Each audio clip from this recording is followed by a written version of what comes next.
When is the right time to actually move on from someone?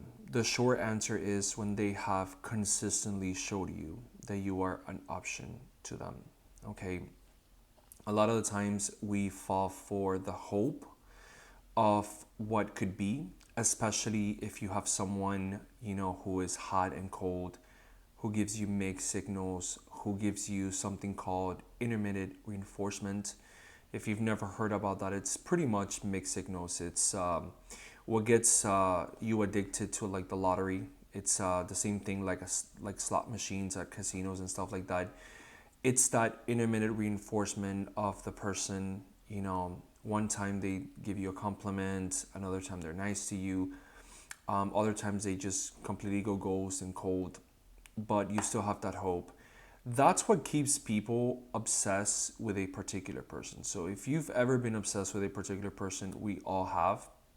What happens is that, you know, if this person gives you the mixed signals, the hot and cold behavior, all of that bullshit, all of that equals nothing at all. Literally, all of that equals nothing at all. If you have ever fallen for a smile or, a nice gesture, and the person sometimes tells you, yeah, I find you attractive, or maybe in the future we could be this, all of that just means nothing. And it's time to move on. It is pretty fucking clear. And it's not to say that you are crazy for falling for someone that doesn't want you, because guess what? Every single person out there is going to experience unrequited love.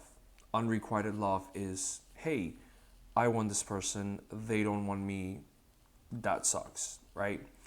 And it can really fuck with your brain. It can fuck with your self esteem. For me, when I'm trying to like just move on, away from the person, it is really hard because I don't really fall for people like that. Like I can find people attractive, but attraction doesn't really get me excited to just be with a person like at all. It really doesn't. But when I have true feelings for someone, what happens is that those feelings are hard to kind of like brush off because they're just feelings. It's not just like, oh, I find the person attractive. It's more of like, oh, I genuinely like this person. Even if they're weird, even if they have like a funny laugh or whatever it is, I would generally find the person interesting, right? And those are the worst types of relationships and crushes and unrequited love that are hard to kind of like brush off, especially if you've known the person for a really long time, because the longer you know them, the worse that it gets, because you still hold on to hope with the person, even though the person continuously shows you that they don't really care like that. But I have a really nice trick, and that trick actually helps you a lot to easily move on from the person. And it's pretty much you have to go no contact. No contact is really, really going to help, because the less that you see of the person, the less interaction that you see of the person, even if like from time to time they are on your mind, the less that you see of them, the less that you hear from them, the less interaction you have from them, believe me, it is slowly going to, kind of calm down the waters.